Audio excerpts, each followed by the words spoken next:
Good to see everybody.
Good to see everybody. We'll get started here in just a few.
All righty.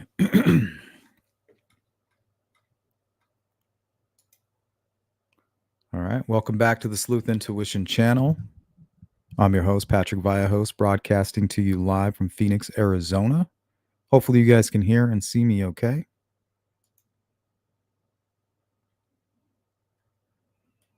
So today we will be diving into an aspect of the Delphi murders that a whole lot of folks don't really talk about, or at least this theory. This is the case of Abby and Libby. Of course, you guys are all familiar with the details surrounding this case. And if you're not, you definitely want to go find yourself an overview before coming here, because we're going to dive right in. Some of the things we're going to talk about today: Keegan Klein's appeal being denied. Does that free him up for Delphi now? There's lots of talk about um, law enforcement still looking for the other users of the Anthony Shots account, which will play a big part in today's live stream. It's kind of pointing us towards the dark web. And also the talk of Keegan Klein using the dark web. I think the first time we heard that was on the Murder Sheet podcast from his stepbrother, Bart, I believe, right? There was a little bit of discussion about the dark web. The recent Norfleet case, he was using the dark web. He's in the same age range as Richard Allen. He really didn't have any criminal history. I think he had a resisting arrest and a couple of speeding tickets. But other than that, there wasn't no long drug history or violent crime or anything like that. He had a daughter, just like Richard Allen, lived in Delphi, seemed friendly. People were interacting with him on his Facebook. He seemed sociable. Come to find out, he's looking for bestiality and CSAM combined on the dark web.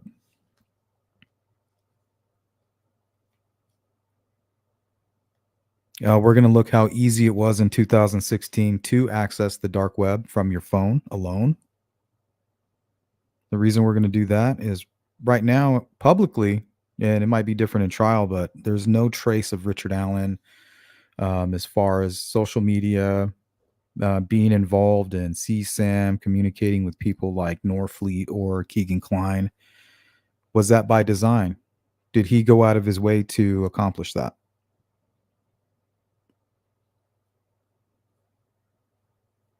So I guess the question would be, was Richard Allen, was he using the dark web? What was he doing with his phone the day of the murders? It appears that he brought up the phone. So if he's bringing up the phone, to me, that tells me he had a feeling that maybe the witnesses mentioned it. Like, why even mention it? Your phone was in your pocket. Why'd you bring up the fact that you're on your phone? Right? That's your half truth when you didn't even have to bring it up. But he assumed that the witnesses told law enforcement that he was on his phone. So why did he bring up the fact that he was even doing anything on his phone? Was he using it to track them? Was he trying to transfer money? I mean, we really don't know what the freak Richard Allen was doing at the trails. Why is he motivated? Was he alone? Everybody says, well, yeah, he's motivated by sexual. It's a sexually motivated crime. Well, if he's not alone, what if he's not motivated by abusing the girls? Maybe he's there for money and the other guy is there for money and sexual assault. What about that? Right? He's being charged with kidnapping. There's talk about DNA. Where's his DNA? What's going on with all of that? They're only charging him with kidnapping that led to murder. Maybe that's all he did. What do you guys think? We're also going to look at Bitcoin in 2016 and all the Bitcoin ATMs that were nearby in 2016, way before the crimes. So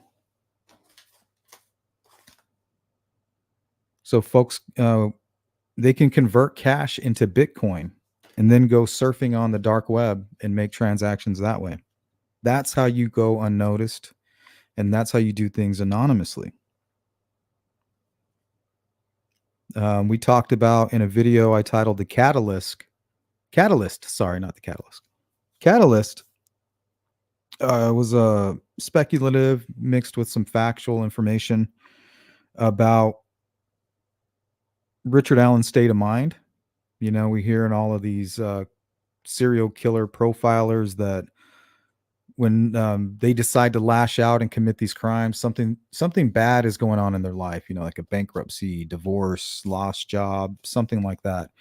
And in the video, The Catalyst, I talk about Richard Allen having to deal with a funeral, his daughter moving out, and the cost of a wedding, all pretty much in a really short period of time. Then we're going to transition to the friend of Keegan Klein is actually the person who introduced Libby to Anthony Shots. So Keegan Klein was catfishing a family friend's daughter, and that daughter was friends with Libby. While he was catfishing her, she introduced Libby to Anthony Shots. Right now, that same friend it could be the same person or a family member was involved in what we now know as the ski mask incident.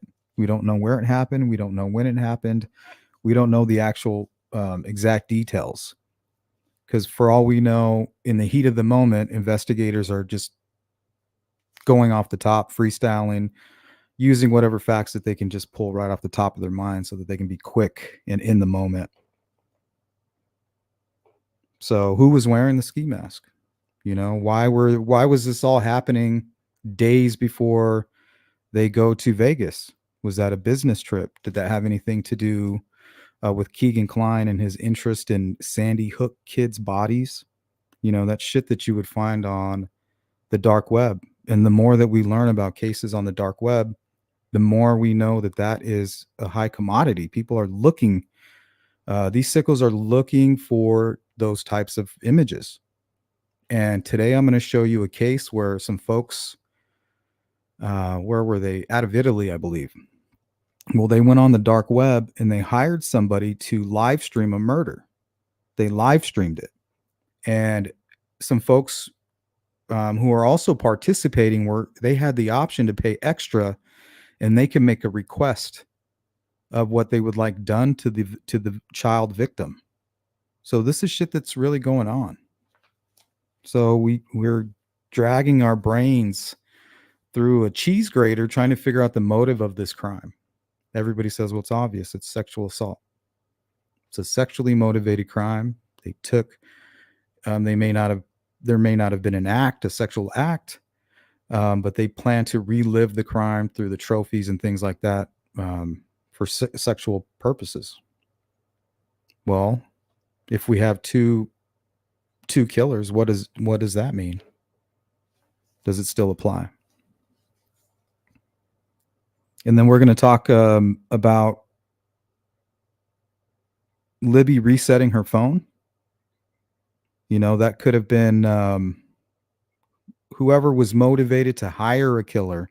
We're going to look at a story of somebody who was assaulting a young girl and hired a hitman on the dark web using Bitcoin to silence this person. Right? If you put a hit out on somebody might show up in a ski mask, right? Tying up loose ends. So it's not just a crazy sleuth intuition, sleuth crew theory. I'm going to show you that these instances actually happen. And then in between all of this, we'll open it up for discussion. But that's what you can expect today. Good to see you, Purdue, Beth. It's me, Phil. What's up, Purdue? And anybody who won anything in the giveaway, I'm going to wait till all the orders come in. And I believe I'm still waiting for one. So make sure you guys place your orders so we can get them out to you. I think just you, Nedra. I think that's all I'm waiting on. And if you've done it, I'll go see it after the live stream. What's up, D? Mesra, how are you? Phil Bond says, yes, Bart was always a good kid. Well, he went on the Murder Sheet podcast. He talked about Kagan's father taking him fishing down by the High Bridge. And I think he was asked about Keegan Klein accessing the dark web. So there was some discussion. And I could totally see Keegan Klein accessing the dark web. And you guys will agree when I show you how easy it is. And if you think I'm giving any tips or advice to these sickos, believe me, they're 100 steps ahead of us and we need to catch up, right? So I'm not giving them any ideas. I'm educating you on what you need to look out for. And when you see it, to know that it's bad news. What's up, C. Taylor? We got you, Beth. KB, how you doing? CJK. Christine Robbins. Julia, what's up? CSAM and Bestiality combined. That's Norfleet. And we also saw that in Keegan Klein. There was talk of bestiality and all kinds of nasty shit.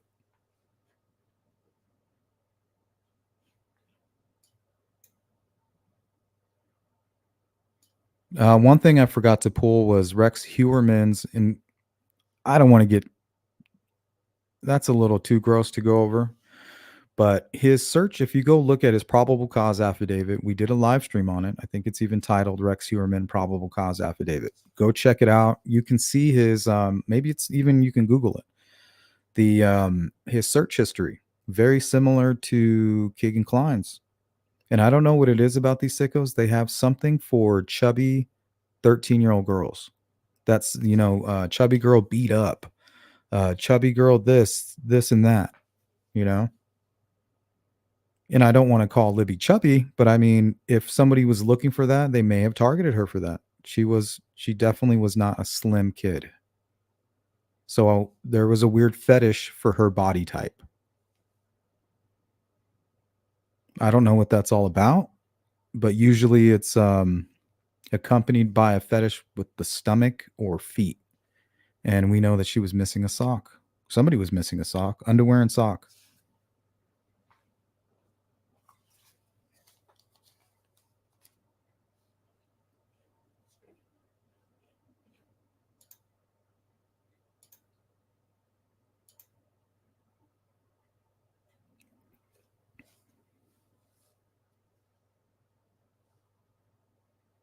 Okay, and we sometimes we talk about a theory, and I've talked about it on my channel, but not heavily. I bring it up more often in the Discord, the members only Discord. Is Richard Allen had help. He was there with another killer or killers. Maybe he thought they were just there to scare them, hurt them, assault them. He was just going to film it. Maybe that's why he brought up the phone. He was there to film it. But while he's down there, you got some sicko over here who begins assaulting them and becomes very violent. And maybe they began to fight. Maybe we always wonder, how did this unspent shell get here? Oh, well, he re-racked a bullet so that he can intimidate the girls. Well, what if he got his ass kicked and he's not this big bad guy? Maybe he was super desperate for money and he himself was somehow dragged out there. He's obviously a bad guy if he's even participating, but maybe he didn't expect to see that kind of brutality. He gets his ass kicked. And when they hand him his gun back, they remove the magazine, throw it to him, remove the bullet, and it falls to the ground. They just wanted to make sure the weapon was cleared. All right. Muddy and bloody, looked like he got in a fight, gets his ass kicked. The other killer racks or cycles the round, ejecting it out to the ground, giving him his weapon back. Like, calm down, it'll be okay. This is what we're going to do. Something like that.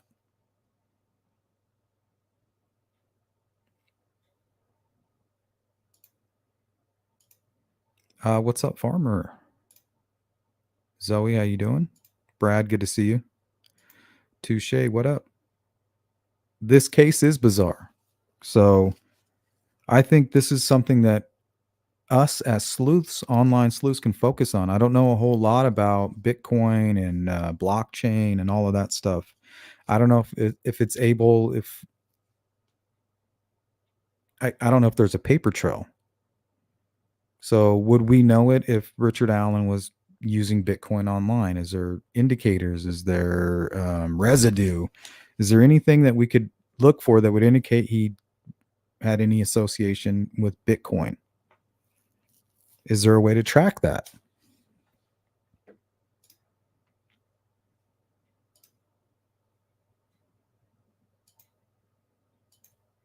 What's up, Charlotte? TJ, welcome in.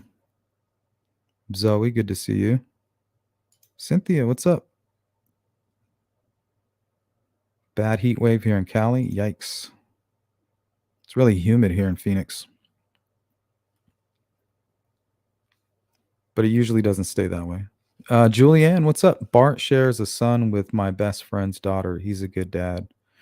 Yeah, he seems like a nice guy. He came on and he was willing to share, and those were the things that stood out to me. He talked about the dark web and that TK used to take him down by the river to go fishing right by the Monon High Bridge.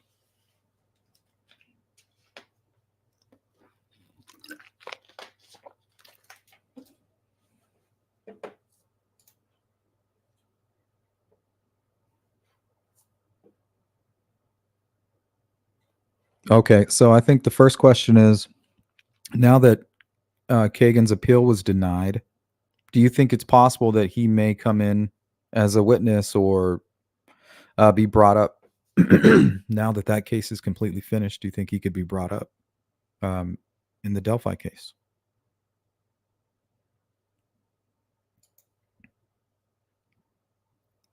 Brad, that is interesting. There could have been two evil out there and not even know of each other, separate missions. Exactly. And then the ski mask could have been a whole another guy.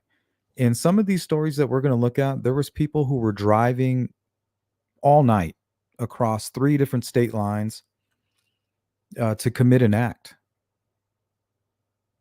Um, if you remember our last live stream about the dark web, we talked about this guy out of Georgia. He didn't even have access to his victim online. He just went to church with her, and then he began to stalk her and tried to sex traffic her on the dark web. And he was accepting Bitcoin as his payment.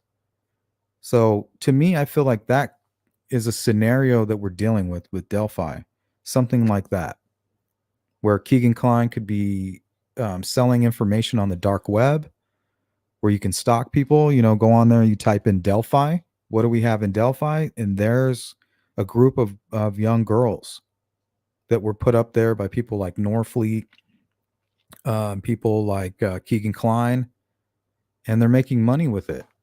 Because we did a live stream also on an app called Mega and another one called Wicker.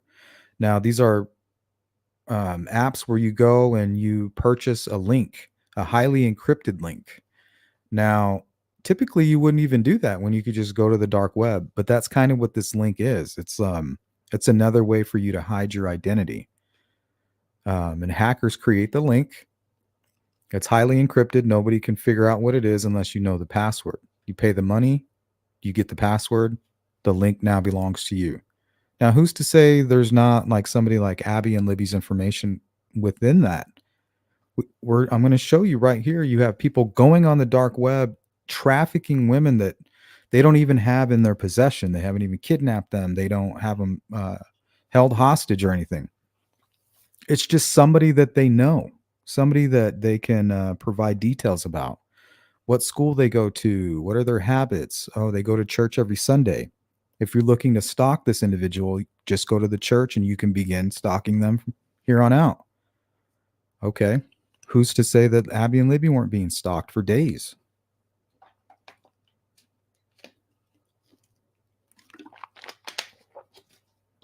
And also, you have the market for live streaming murders like this. And we're going to read a few stories and see some stories that'll prove that these events take place. It's not just a whim. You know, I'm not just making this stuff up. That bullet, wasn't it 4 inches in the ground and found long afterwards? No, it was found on the 14th, just buried under a few leaves.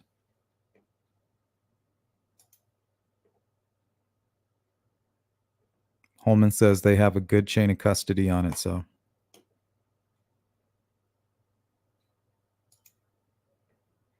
A lot of configurations. It's that quantum.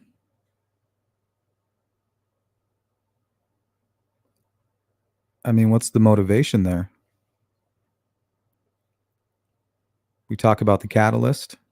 What's motivating Richard Allen? If he's the killer, what's motivating him? What's he doing on his phone? Why was it so hard to find out who committed this murder and why? How is Keegan Klein involved? some sick sea sammer who goes on the dark web and is connected to a lot of this Dropbox activity. And that's what happens with the dark web too. So that's what they would do. They would communicate on the dark web, and then they would share something on Dropbox or Wicker or Mega or some kind of peer-to-peer file transferring app. And these places they can't identify them. Everything's encrypted. They don't know what's being shared. They don't care.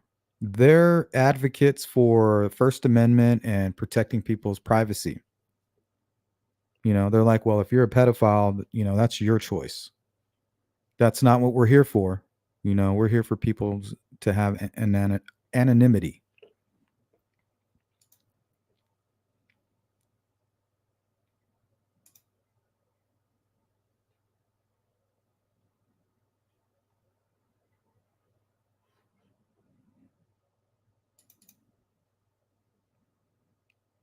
And who's to say that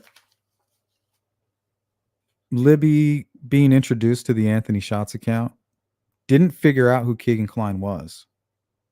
Like, what if she figured it out? She was talking with Max, like, hey, we need help. And maybe she didn't want to tell Max all the gross stuff. Remember what we read about in Keegan Klein's transcript about the Skype stuff, where he would play as Emily Ann, and he would become friends with a 13-year-old girl and say, hey, you should really go talk to my brother or go talk to my dad. Well, I believe Keegan Klein was the dad. He knew that he was an ugly motherfucker, and he looked like he could be some old father of somebody who was 13 or 14. So he knew that if he ever was to get on camera, he would need to look like the father. There's no way he gets to play the brother. So he would say, hey, you should talk to my dad. My dad wants to talk to you. He likes you. You like him, right? Go to Skype. Then they would Skype it, and then they would do a bunch of nasty shit. So what if something similar like that happened where somebody was captured on camera? Like, let's say Libby took a photo of it. Was like, oh, we got you now. Right? And told him that. Like, hey, I got you on, I got a photo. And then he says something like, if you don't delete that, I'm going to kill you and your entire family. Because we know a week before Abby and Libby were murdered, her phone was reset. And we don't know if she really told anybody the real reason why. She could have been like, oh, I can't use any of my apps. There's not enough memory on my phone. But what if she was being threatened? Like, if you don't delete that screenshot, like, I'm going to kill your whole family. I'm going to kill you.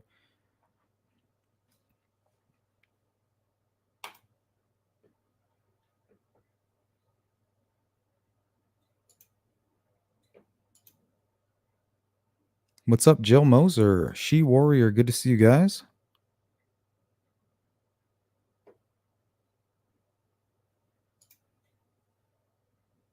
Good to see you, Charlotte.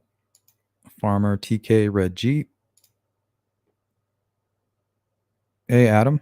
There are cults that are in this country that involve very higher up people. Yeah, I mean, what's the motivation? We assume that it's a sexually motivated crime, but we don't know that. Maybe there was a customer who was motivated to hire a killer. Their motivation might have been sexual assault, or to watch a sexual assault, or to have a video of it, of a murder, like a snuff. But the person committing the crime is just, making a business deal, doing it out of desperation. They just happen to be a psycho. I feel like people who are psychotic, murder is always an option that somehow ends up on the table. They may know it's bad and say, oh, well, I'll get in trouble. But for some reason, it's on the table. And if you got a funeral to pay for and a wedding to pay for, but I mean, what's up? I mean, what are you going to do? If you're crazy, you might consider something like this.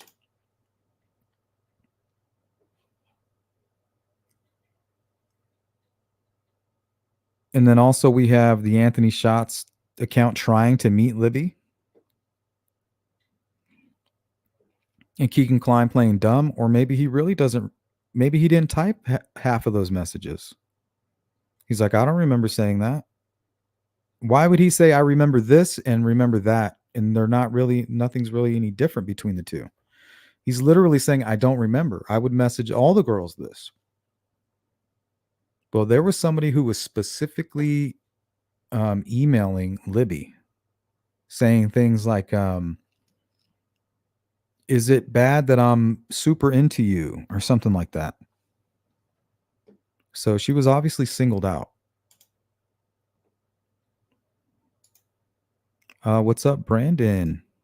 Good to see you, Julianne.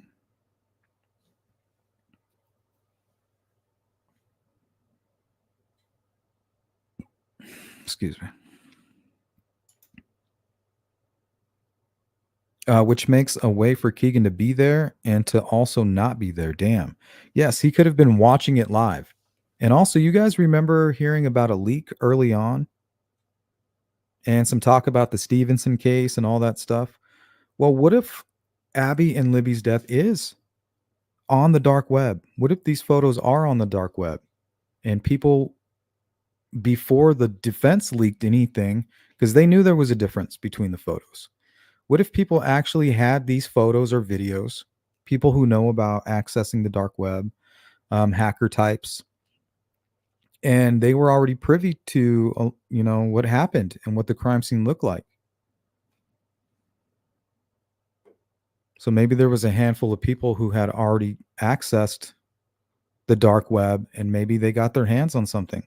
In the Ron Logan probable cause affidavit, they seem pretty sure that the crime was documented, but that could be human behavior type stuff. That could come from that team, the behavioral team. But I mean, they did like 2 pages in the probable cause about different ways and methods and forms of documenting something like this. So why would they go through all that?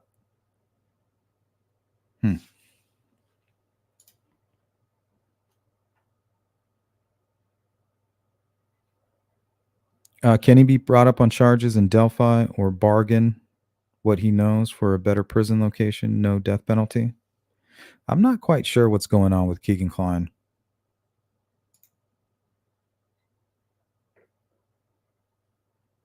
I don't know. I don't know if he even realizes how he knows Richard Allen. It could be through the Dropbox, you know? And I'm telling you, if you create, think about it. You're basically a CSAM farm. Keegan Klein was a farm for explicit material. He cultivated it. And then I guarantee you, he was putting it up for sale on the dark web. I think eventually, because he was doing it since he was young, since he was a minor. I heard he was doing it since he was 15. He was catfishing people and collecting stuff like that.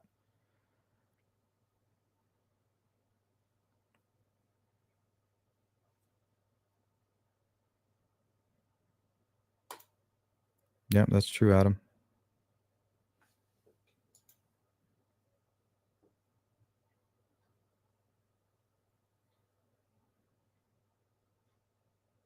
All right, let's get into some of this information here. Where to start? Let's see. Okay, I guess we can start with this Norfleet guy, and we won't spend much time. You guys can go to the live stream that we did on him, and I think Turbo will actually read the whole probable cause affidavit for you.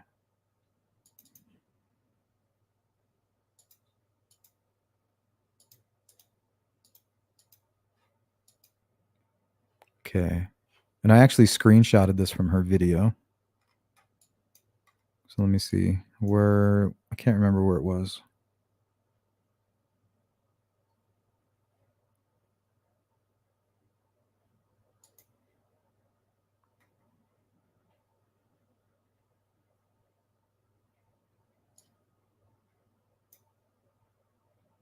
I think page 3 up here. Yeah, I think this is it. Okay, let's read this whole part. Okay, now remember, this is somebody who lives in Delphi, around the same age as Richard Allen, has a daughter, not much of a criminal past.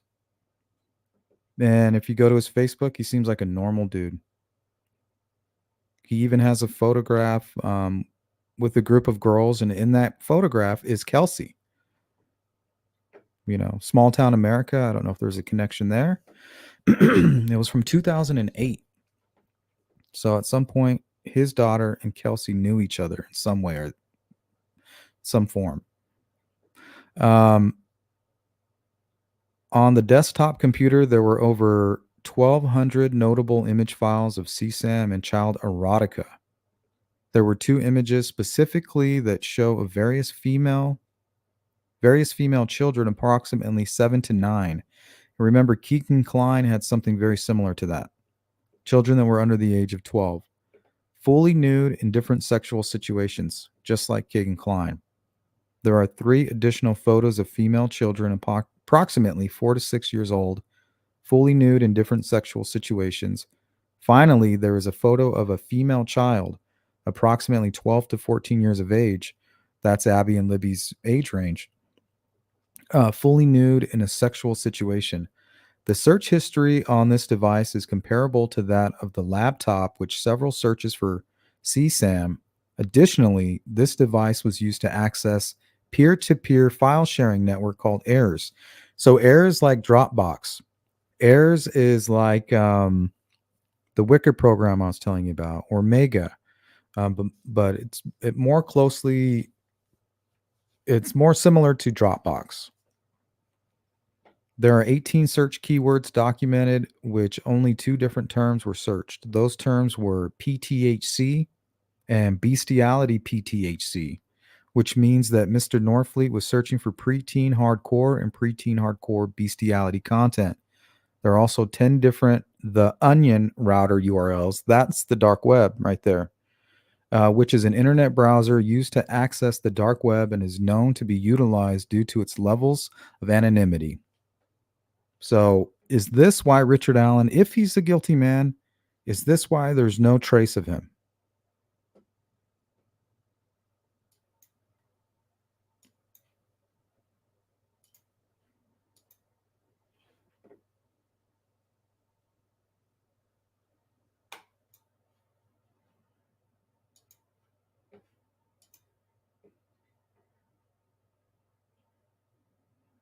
Yeah, hopefully they have more evidence, but I think the bullet is enough. They're going to prove his timeline, and then with his bullet being there, and if they can convince a jury that that is his bullet, I mean, the odds of that alone, like it, if it was a coincidence, that's just the worst kind of luck.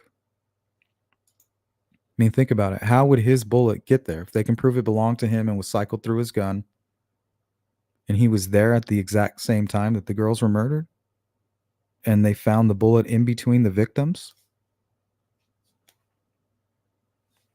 Just saying, that's a guilty charge right there. I don't really think they need more, honestly.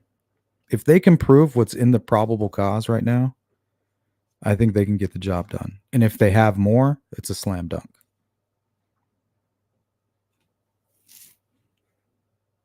In my opinion. My theory is someone videoed it and wanted to sell it for Bitcoin.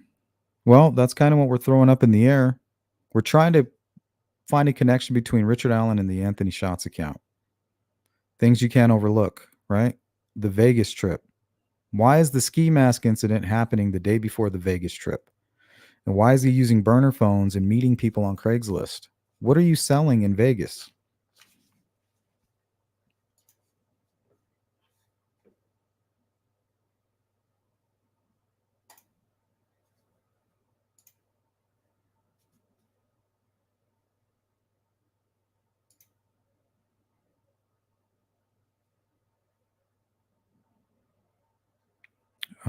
Charlotte says, I'm sure they do have far more evidence than we know of. I would imagine some which the data. However, Libby was incredibly aware regarding the sciences of DNA. I'm convinced of that. Well, she was in criminology classes.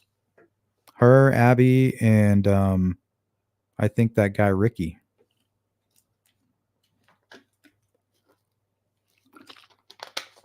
I think they went to class together.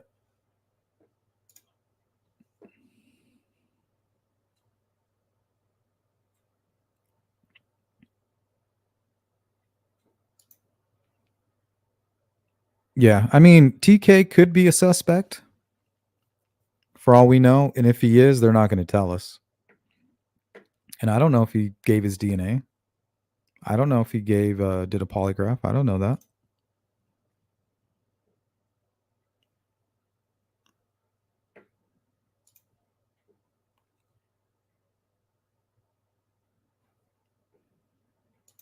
What's up, Humanimal? Welcome in.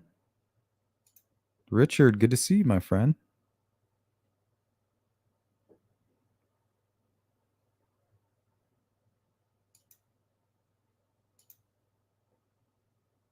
Money on the dark web and sexually motivated. No evidence on that. Just my theory.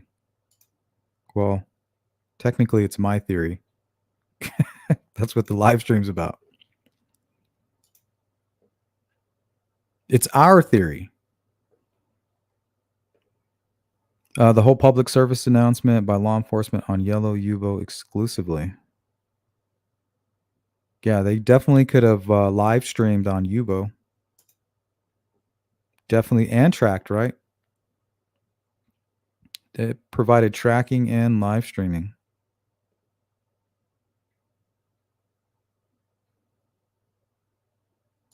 What's up, Hathers?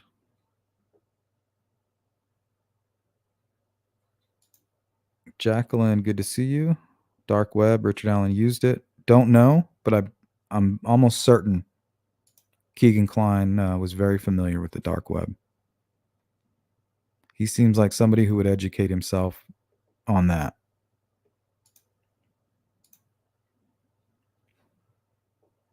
Okay. So I keep wanting to bounce all around because there's a lot of information I want to cover, but I'm going to try to stick to the plan here. Okay, let's go ahead and look at a YouTube video. This is by ADZ Productions. Hopefully they don't hit me with a copyright. The title is Deep Web on Phone Tutorial, iOS, June 2017. It's Adam here from Ads Productions with a quick video on how to access the deep web onion sites on your mobile phone. This is extremely simple and won't take long at all. Okay, so this is something you could do on your own phone right now. And it doesn't have to be considered nefarious. You don't have to be a hacker. This guy is going to show you how to get it right from the Play Store. Here we go. First off, let's do Android. Go to the Google Play Store and search for Onion Browser. This will show up as Orbot Proxy with Tor, as well as Orfox Tor Browser for Android. Now remember, the Tor is the Onion router. So once you access that, it'll hide your identity, your location, your IP. It might even show that you're in like Germany or something. These will work together, so you need to download both of them. Now on iOS, go to the App Store and search again for Onion Browser. And when a search result comes back that says secure and anonymous web with Tor, download that one. Now that we have downloaded... Okay, and also keep in mind that this video was created in 2016. Or 2017, I'm sorry. The correct apps. Let's actually try them out with onion sites rather than regular ones. Obviously, I'm not going to endorse these websites, but all you have to do is Google onion links and you've got thousands of results, so I'm sure you can work it out. When you have the correct onion link, in this example, I'm using DuckDuckGo, which is an anonymous search engine. You'll find that you won't be able to use this onion link on the standard web browsers on your phone, like Safari or Chrome. Instead, you have to use these special browsers that we've just downloaded to access them. Okay, so you see how simple it is. You don't need to be a hacker. You don't need to be a genius. In 2017, you go down and you download the Onion router. Everything you do from that point is anonymous. Now, the reason that Norfleet got busted was things that he was finding on the dark web. He was saving onto his computer and uploading them into an engine search. So when they busted him, they found in the link to the photograph in the metadata that it had a Tor that it came from a Tor site.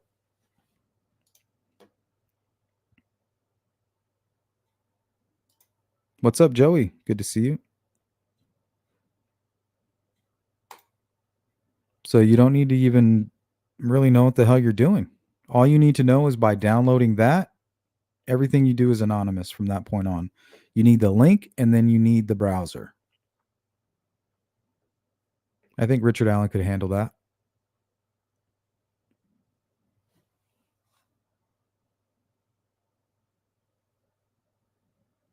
Okay, now let's talk about the fact that there was no online footprint of Richard Allen.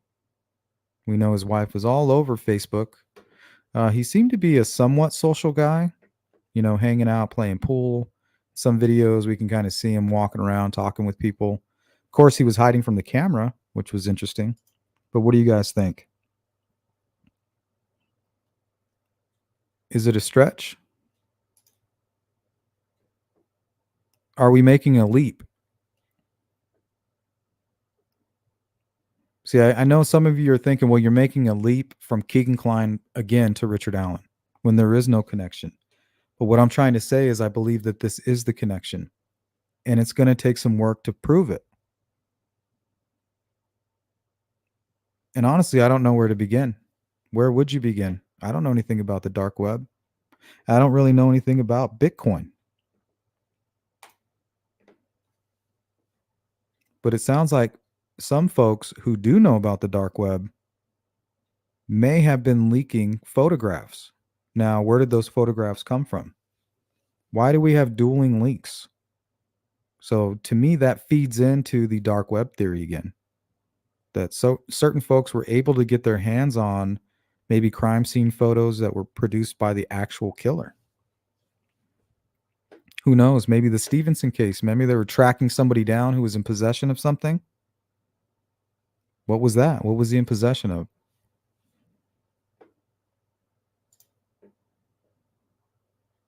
And we know the person who tipped him in was a hacker. So if they were going to have access to something that was on the dark web, that person may come in contact with it. Or the case folder, for that matter. Rex Heuermann threats. How do I know you reset your phone? Meet me at the bridge. Yeah, that's the scenario that I was kind of playing out. And they're like, okay. And they don't tell them that they know who it is. But instead of Keegan Klein, it's Richard Allen. They're like, oh, shit. Like, what's going on here? Like, you're not Keegan Klein. Like, maybe they figured it out. Remember, Libby's friend introduced her to Anthony Schatz, who, of course, was Keegan Klein. Well, Keegan Klein was friends with Libby's friend's parents.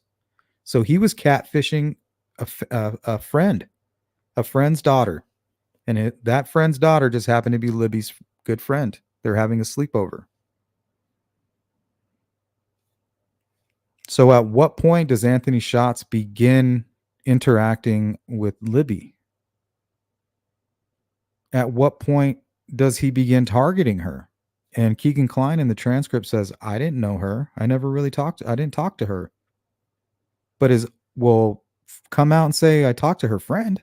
So why would he say I talked to her friend, but I didn't talk to her? Is it possible that that's true? That he was talking to the friend introduced Libby to him, and then somebody else takes over the conversation moving forward. Now that he has her information, now he's putting that up on the dark web. And remember, there's folks that are out there looking specifically, and this is not disrespectful, this is a fact. People are looking for chubby 13 and 12-year-old girls. We've seen that through all different criminals through their search history, including Keegan Klein, Rex Heuermann. And we're not going to pull that up because it gets a little repulsive, but that's what they talk about. Stuff with stomachs and stuff with feet. That's what we're dealing with in the Delphi case. Those things. All right, because of time, let me try to figure out where I want to go with this. Okay. We'll go to this article. I'll put it on the screen if you guys want to follow along. It's from Adrian Budzinski. Looks like it was published in 2020. Thanks, Jar. Yeah, if you guys want to send me anything or if you want to get in touch with me or whatever, hit me up at sleuthintuition@gmail.com.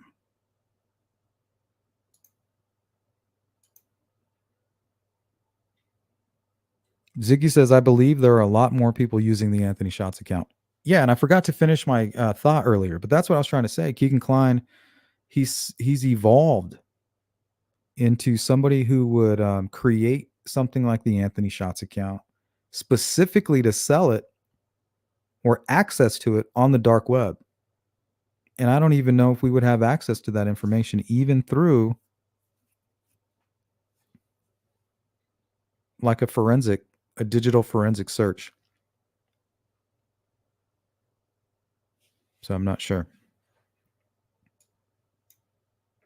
I know that there's going to be some residual lingering information from some of those sites that you go on, but I don't know if it would be enough.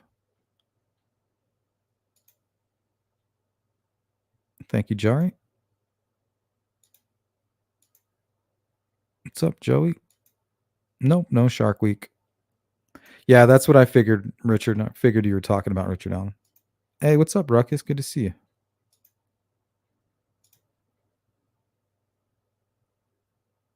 Yeah, he could have purchased, or he could have been selling, or he could have been hired to provide photographs and video. I mean, if somebody offered him $20,000 in Bitcoin or something crazy, he might want to do it. Question is, does he know anything about Bitcoin? Did he use Bitcoin? How do we find that out? Is there an easy way to tell? Is there something that we can look up? I don't know. Good to see you, Nana. Yep. Onion equals a Tor browser. All right, let's go through this article here.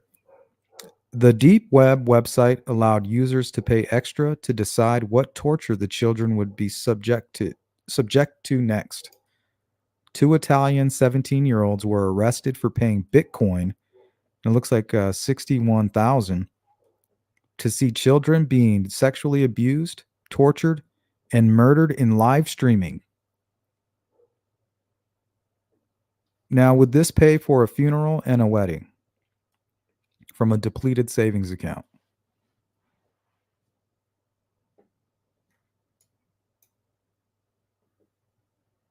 I mean, I could probably afford a wedding, and then there goes my savings. Now you got to fill it back up to commit a crime. You know, that's what a psycho would say. Remember, if you're a psychopath, murder is always somewhere on that table. It's up there. For whatever reason, they put it up there as an option. When it comes to losing their job, a partnership, a marriage, whatever, it's just there. It's their logic is completely different than a normal person's. Local media 2 Messengero reported on July 15 that the Deep Web website viewed by the two also allowed users to pay extra to decide what torture the children would be subjected to next, Italian law enforcement explained. Users that were able to search those kinds of obscure environments are allowed to take part in acts of sexual violence and torture on minors, performed live by adults. Live stream torture on demand. The services offered by the website have different costs. Viewing a pre-recorded video costs much less than watching live, but in both cases, the viewing concludes with the death of the child. The article also provides another example according to which viewers can, for instance, request them to amputate children's arm or to pour hot oil over the victim. The live request really cost a lot of money and ensure particularly high profits to the foreign organization that carries out those inhumane acts. The two were searched as part of an ongoing investigation that has so far involved 25 people, 19 minors, and 6 over 18 residing in 13 Italian provinces. The operation, nicknamed Delirium in Italian, by local law enforcement, it started in October and resulted in tens of searches. The two arrested are a man and a woman who exchanged details pertaining to what they refer to as a red room. The man often shared with the woman grim details of the live streams. Media found include pedo CSAM videos, self-made by minors, right? That's where Keegan Klein would come in, the self-made stuff where he tricks them. So that's his market right there. He's probably getting money for that. Videos of children as young as 3 years old being assaulted by adults. There was also that material on his phone. We heard about that when it comes to Keegan Klein. Remember, he was like, I don't want to talk about that. I don't want to hear that. And they're like, why? It's on your phone. He's like, that's not me. Violence often accompanied by Nazi symbology. It is unclear whether the website offering the services was shut down, but presumably only some of its viewers were caught. Local law enforcement has not answered Cointelegraph's inquiry. CSAM relationship with crypto. Cryptocurrencies, pseudonymity, and the lack of governmental control over them make them suitable for criminals. Among such criminals, we can find political dissidents, whistleblowers, journalists, but also pedophiles, drug dealers, and black hat hackers. There have been many worldwide reports, and I think black hat hackers are people that can go on and get all of your information, your financial, basically everything about you. They can even start using your cards, and I don't know if it's true or not, but there's rumors of like stalking as well. There have been many worldwide reports on the use of Bitcoin and other crypto assets, specifically in CSAM dealings. For instance, at the end of June, Spanish law enforcement took down a dark web CSAM ring that used cryptocurrency transactions to pay for content. Tell me that's not scary.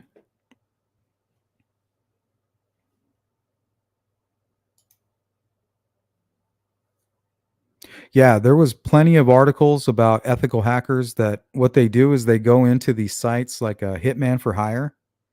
Well, first of all, a lot of these sites are set up, from what I've read here, they're set up by hackers, right? They're not real hitmen. So you come in there in the dark web and you give somebody 10 grand in cryptocurrency and they say, okay, well, I'm going to commit the murder. Well, the hackers just keep the money, right? Well, what's going on is that on the dark web, you have hackers creating those sites and then other hackers going in there and hacking them and actually getting the information from the people who were trying to hire the hitman or the hitman, and they're turning it over to law enforcement. So if you go on the dark web, it just sounds like it's a bunch of hackers. So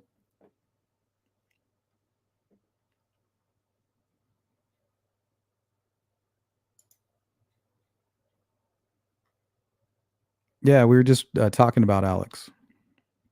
Kinda. Not specifically.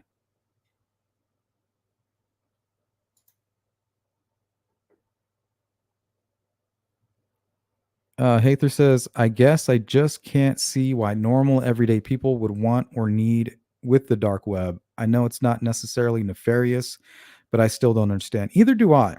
And I don't even know if that's true. That's just what some authors might be saying so that they don't get canceled or they don't get their advertising taken away or whatever. That might just be something they say. But everything that I've read, they talk about just doing things anonymously for whatever reason. I don't know. Maybe you want to track somebody, and there's an alarm that goes off every time they're being tracked, and it identifies the people who are looking them up. Okay, well, you're on the dark web, you're looking them up. Or let's say you're a journalist and you're talking to a whistleblower, how are they going to communicate with you, right? You got to do something like the dark web. So those were some of the excuses that were used, and I can see that, but we know that the majority of it is for nefarious reasons. Thanks, Joey. Appreciate that, man. Thanks for the super sticker. Ruckus says the bottom line is if you're using the internet, it can be tracked, period. And that's true. I was reading on how they can still find ways to see what you're up to. Now, if you're using a device like a burner that you plan to get rid of and you're not connecting to your home and things like that, I think it could be a lot harder.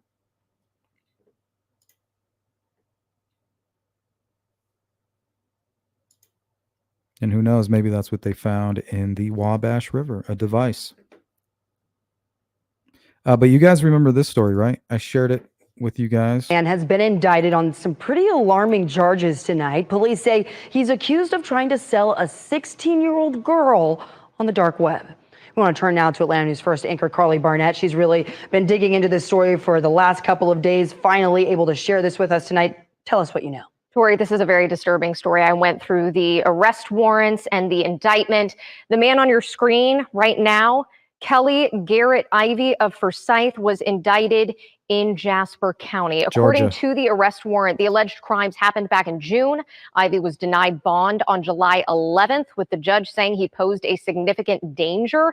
And this past week was indicted. Now, those charges include cruelty to children in the first degree, cruelty to children in the second degree, trafficking of persons for sexual servitude, and 3 counts of criminal attempt to commit a felony, including kidnapping. Now, according to the arrest report, Ivy, quote, attempted to sell information about a 16-year-old female, home address, as well as places she attended regularly on the dark web in order for her to be abducted, assaulted, and otherwise harmed. The website, which is called Slave Bay, quote, featured images of unclothed women on the same page as said ad. And in said ad, the accused did offer to sell information as to the location of the victim, a person the accused listed as a 17-year-old virgin female, and the accused claimed to have home address and places the victim attended and did post several other images of her on the advertisement. We spoke to the executive director of Street Grace. That's a Metro Atlanta organization that fights to end sex trafficking. Have very open conversations with your kids because they are experiencing all kinds of things through their phones. And if we aren't willing to talk about that thing with that child, they're just going to assume it's normal.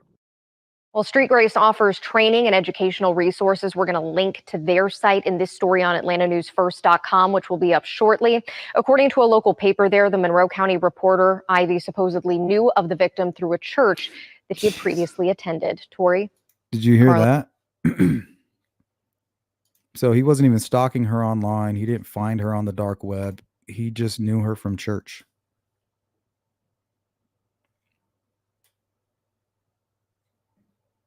And then there was also a case I thought I had it here. I shared it in the Discord, but it was a preacher or a pastor, and he was doing the same thing. Creating CSAM and selling it on the dark web.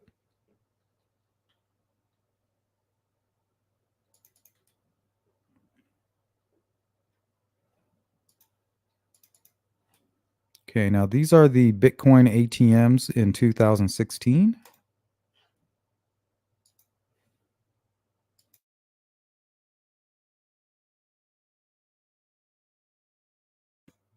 So if you were going to convert cash into Bitcoin, you could do it at any one of these ATMs. Indianapolis, I don't know, what is that?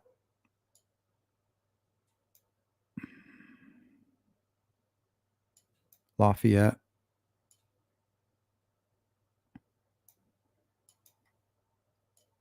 So at any one of these locations, you could turn cash into Bitcoin.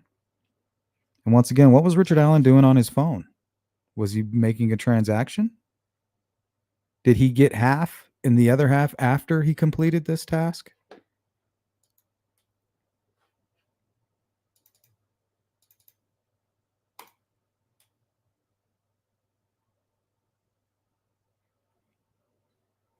All right, let's watch one more. Texas woman was sentenced to prison for plotting to kill her romantic rival. Yeah, authorities say she used cryptocurrency in a murder-for-hire plot. Fox 4's Dan Godwin joins us with this story. Dan? Hannah, there is an assumption among some people that what you do on the dark web cannot be traced, but law enforcement agencies are refining their methods for investigating cyber crime. The dark web is that part of the internet that can't be reached through traditional search engines. Michelle Murphy was sentenced to 9 years in federal prison for soliciting someone to murder a romantic rival and paying for the alleged hit with cryptocurrency, Bitcoin. The sentence handed down in Tarrant County federal court.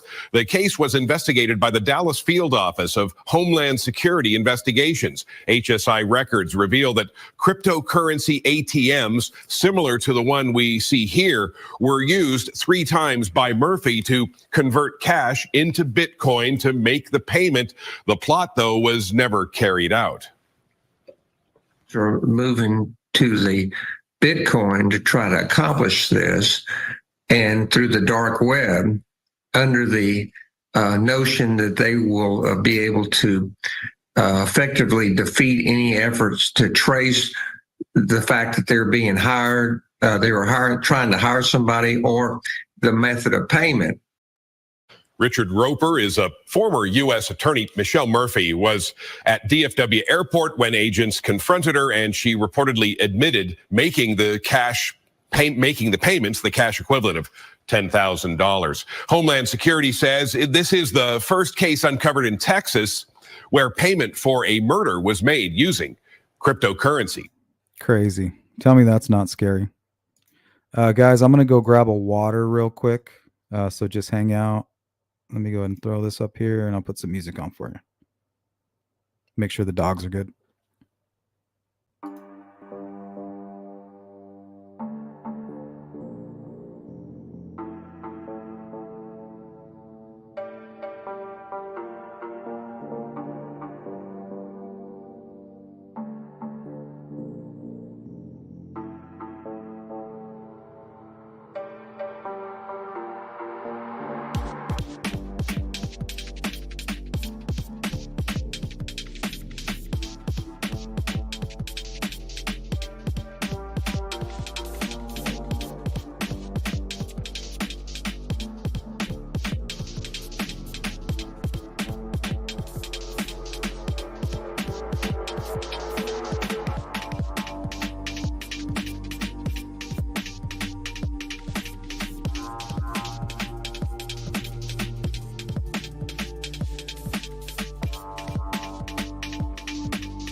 Okay, I'm back.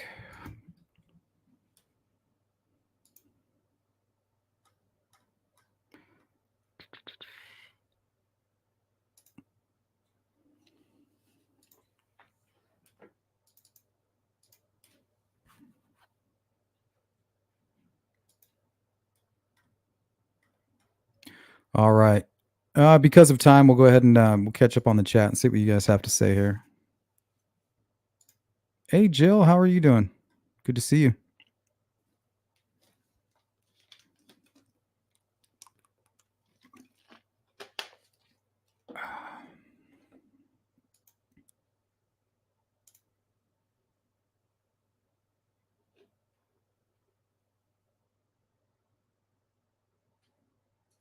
Well, it's such a hard thing to even fathom Hiawatha. It's just easy to kind of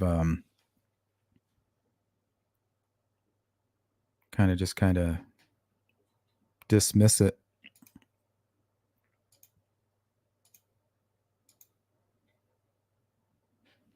School dances. They still have them. Pengarth, welcome in. Sensei, what's up?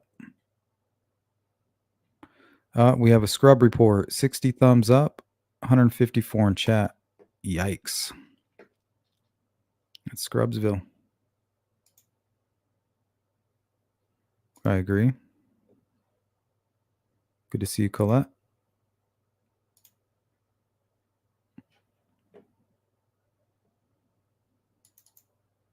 Okay, here's another interesting one. Maybe we'll finish with this article here.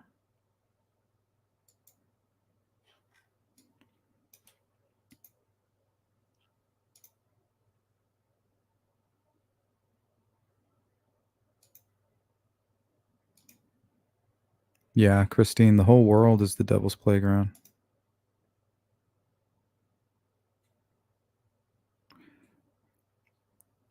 It happens.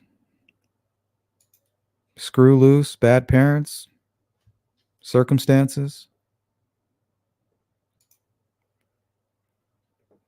trauma.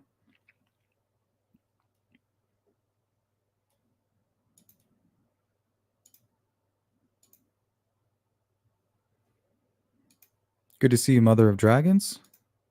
Welcome in.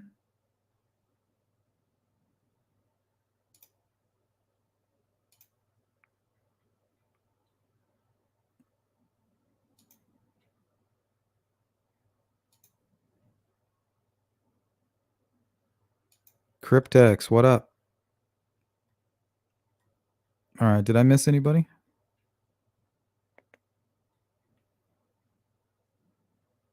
Mustang, what's going on?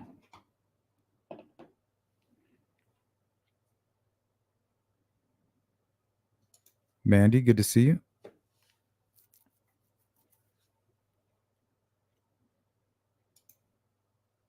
Murder for Hire. Jennifer, welcome. All right, we're all caught up. Okay, this was published February 3rd, 2023 by Marlene Lethang. I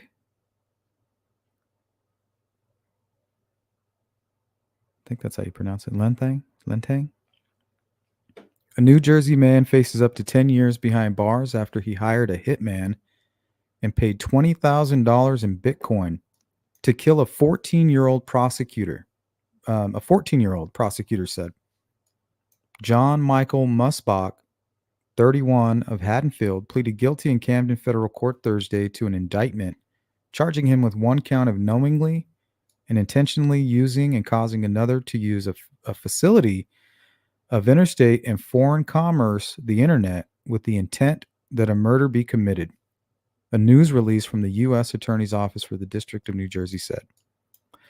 Musbach is accused of exchanging sexually explicit photographs and videos with the then 13-year-old victim living in New York in the summer of 2015, prosecutors said. The victim's parents found out about the inappropriate exchange and contacted police. Musbach was identified in the case and in March 2016 was arrested on CSAM charges, and a search warrant of his residence then in Galloway, New Jersey was conducted. Prosecutors said that Musbach had decided to have a victim killed so the minor could not testify against him in the pending criminal case. From May 7th to May 20th of 2016, he repeatedly communicated with the administrator of a murder for hire website on the dark web, which offered contract killings in return for cryptocurrency payment. Using that website, Musbach arranged for a murder for hire. Musbach asked if a 14-year-old was too young to target, and upon hearing that the age was not a problem, paid approximately 40 Bitcoin, approximately 20,000 at the time, for the hit. He then repeatedly messaged the website's administrator following up and asking when the hit would happen. When the administrator pressed for an additional 5,000 to secure the hit, Musbach tried to cancel the transaction and asked for the refund of his $20,000. But the website administrator then revealed that the site was a scam and threatened to expose Musbach's information to law enforcement. Musbach faces a maximum potential penalty of a decade in prison and a fine of greater of $250,000, twice the gross profits to Musbach or twice the gross losses to the victim of his offenses. Went on the dark web and hired somebody to kill a child, one of his victims, to keep her from testifying. That could fit with what was going on in Delphi.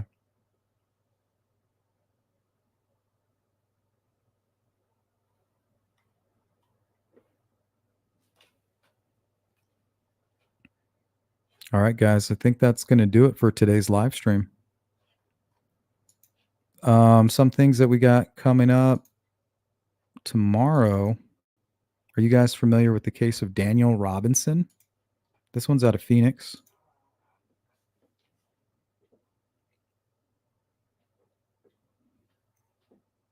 So for those of you who have donated to the drone fund, which is going great, we're at about 25%. This will be one of the first cases that we touch on. This case is right in my backyard, so meaning it won't take many resources to get this accomplished. So we'll definitely, that'll be one of the first cases we look into. And if you guys want to know more about it, we're covering it tomorrow for True Crime in the morning, 9 p.m. Mountain Standard Time. Another case that we will most likely go look into is the Carly Lane Gousset case, which we also covered on True Crime in the morning. Now, let me see if I can pull something up really quick.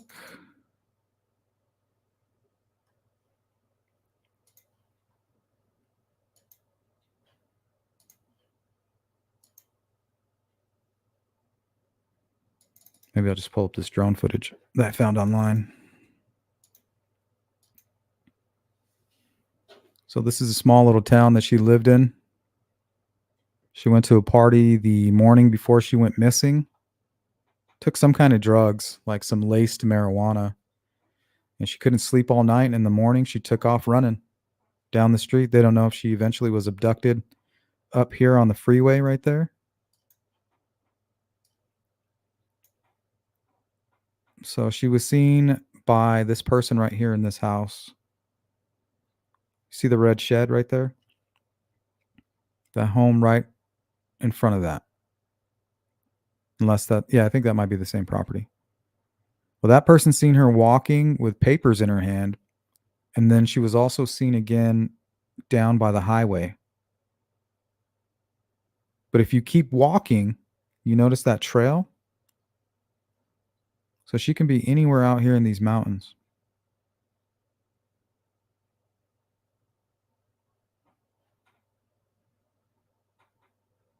So I think we'll take that case on and we'll go spend some time out here and see if we can do something there too.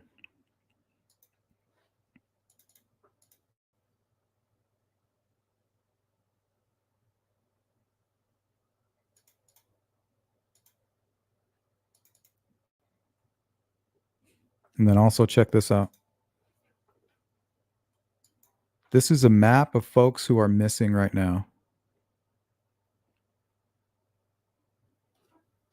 These are all the people that are missing in the United States. Just recently.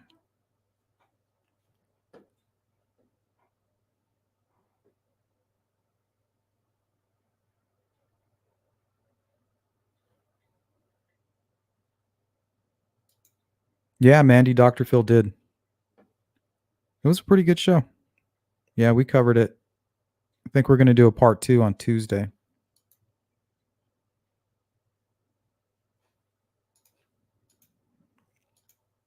Thank you, Carrie. I appreciate that. Carrie and Joey for sponsoring today's live stream.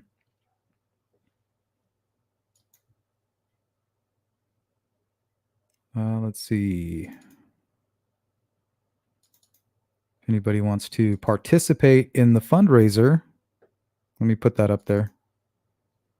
Thought I had it handy.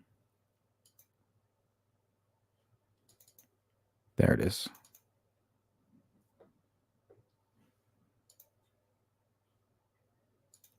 All right.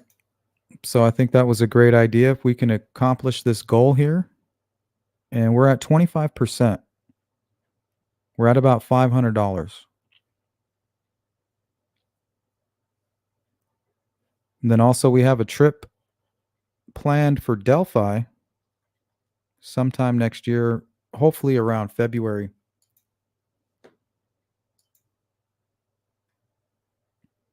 So the drone will come in handy for that as well.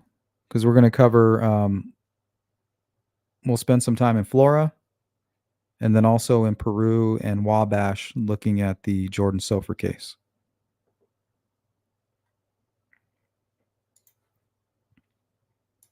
So if you want to help, you can. And we've gotten a lot of help. Let's see. Shout out to Deidra, Abby's grandma, Laura, Purdue, Don Spain, Elizabeth B., Phil Bond, Willow Rain, Elizabeth B. again, Robin, Return the Diamonds, Kitty Wambalista, Hot Sauce, and Sandra F. Shout out to all of you guys for donating to that cause.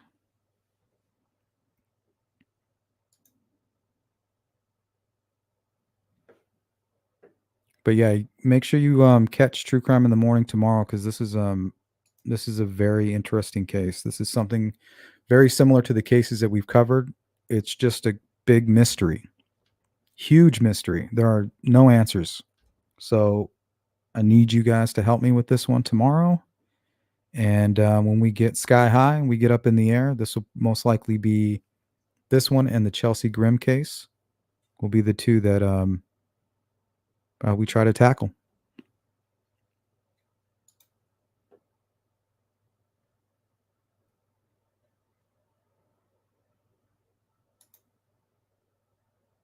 What's up, Brett?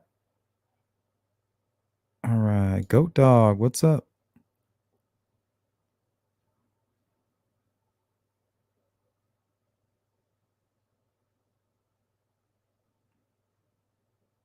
All right, guys, if you are part of the replay crew, you know what to do. Leave me a comment. Let me know what you think about today's live stream. If you guys need any of my information or need to get in contact with me, go to sleuthintuition.com. If you want to support my channel, think about becoming a member. You can buy some merch at sleuthintuition.com. And if you want to be a part of the Sleuth Crew Search Drone fundraiser, we would appreciate it. Help get us in the sky. And we're talking about a real, like, this is a real drone, something where we can send 3 miles in high wind and take high def video, something that we can analyze later. Also something that we can live stream from while we're in the air. And we can spend, I believe, up to 40 minutes in the air per each battery life. So, I mean, we're not playing around here.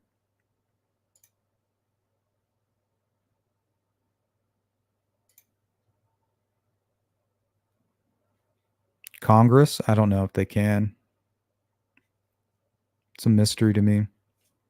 But either way, I'll see you guys later. Take care, everybody. Peace.